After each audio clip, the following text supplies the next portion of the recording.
Bonjour à toutes et à tous, bienvenue sur Génération XX. Je suis Siam Gibril, sa fondatrice. Dans ce podcast, vous écouterez des femmes raconter leur parcours, parler d'entreprendre, de carrière, partager leurs inspirations et redéfinir de grandes notions comme la réussite ou l'échec, à travers des conversations ainsi que d'autres formats d'épisodes comme c'est le cas aujourd'hui. Je vous laisse donc avec Clara Mollet qui va vous présenter les règles du jeu. Le monde du travail, c'est pas l'école. Il obéit à ses propres règles. Je m'appelle Clara Mollet et ce que je partage ici avec vous, ce sont tous les enseignements acquis jour après jour au cours de ma carrière. Bienvenue dans les règles du jeu. Ces règles qui sont partout, mais qu'on n'enseigne nulle part. Ici, on explore comment naviguer au quotidien dans l'entreprise, les défis du monde professionnel et ce qui est en notre pouvoir pour les surmonter. Très bonne écoute. Règle numéro 5, votre genre ne vous résume pas. Dans cette règle du jeu, il est question de minorité, qu'elle soit numérique ou hiérarchique. J'ai choisi ici d'explorer ce sujet sous l'angle du genre, mais bien entendu, ce message s'applique à toutes les autres formes de minorité. C'est une expérience très intéressante que vous avez eue. En plus, une femme au milieu de tous ces hommes, ça a dû vous faciliter la vie. C'est ce que m'a dit très récemment, dans le cadre professionnel, un homme sérieux à qui je racontais mon parcours.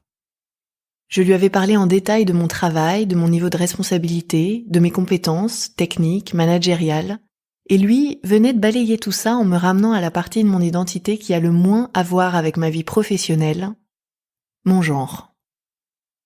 Ça vous est peut-être déjà arrivé aussi, de sentir qu'au travail, vous étiez souvent ramené au fait d'être une femme, comme si cela vous résumait entièrement. Pire, comme si c'était le prisme unique à travers lequel on pouvait tout expliquer de vous, vos résultats, vos réactions, vos succès. Alors, comment faire pour ne pas se laisser enfermer par son genre tout en continuant de l'assumer ? La difficulté, c'est que nous ramener au fait d'être une femme revient souvent à nous décrédibiliser en tant que professionnels. C'est souvent une manière de dévaloriser notre travail, nos compétences, minimiser nos succès. Comme dans l'anecdote que je viens de raconter, en insistant sur le fait que j'étais la seule femme parmi des hommes, il a sous-entendu que ce statut d'exception m'avait facilité la tâche, et donc dévalorisé mon mérite. Pour n'en citer que quelques autres, voici 3 exemples banals, déjà entendus, où l'on met en avant la femme pour mieux effacer la professionnelle. Il faut quelqu'un de solide pour ce poste, elle n'est pas maître de ses émotions. Elle va semer la zizanie dans l'équipe, je préfère recruter un homme. C'est la protégée du chef, c'est pour ça qu'elle a eu le projet. Alors, comment faire pour contourner cet obstacle ? À mon avis, la meilleure façon de faire comprendre aux autres que notre genre ne nous résume pas, c'est simplement de le leur rappeler. Et pour cela, mettre en avant les autres facettes de notre personnalité. Car nous sommes des femmes, entre autres choses.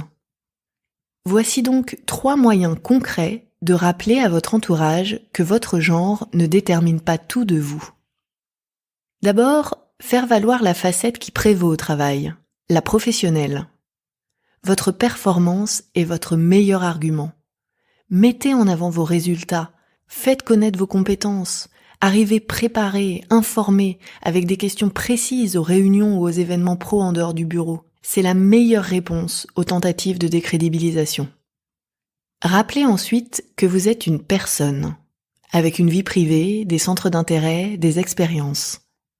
Un bon moyen est de trouver des points communs avec les gens avec qui vous travaillez. Cela peut être une ville d'origine, une école, une passion ou des connaissances communes qui permettent d'éclairer un aspect nouveau de votre personnalité et faire en sorte qu'ils vous voient différemment. Enfin, choisissez vos batailles. Pour avoir été en grande minorité pendant toute ma carrière, je sais combien il peut être difficile de concilier intégration sociale et conviction personnelle au travail, qu'elle soit politique, éthique ou autre. Et je crois que l'important, c'est de ne laisser passer aucune des remarques ou des comportements qui vous choquent et de savoir laisser passer ceux qui vous choquent le moins. Pour vous économiser, tout simplement, car vous ne pouvez pas être sur tous les fronts à la fois. Être une femme ne vous résume pas. Or, dans l'entreprise, certains ont parfois tendance à l'oublier. C'est donc à vous de le leur rappeler. C'est la règle du jeu, alors à vous de jouer.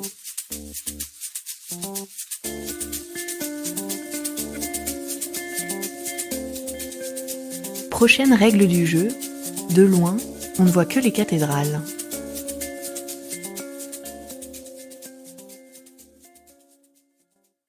Merci beaucoup pour votre écoute. Si vous avez des questions, des suggestions ou que vous souhaitez interagir avec nous, rendez-vous sur notre compte Instagram @GénérationXX et sur notre site internet générationxx.fr, rubrique Contact. À très vite.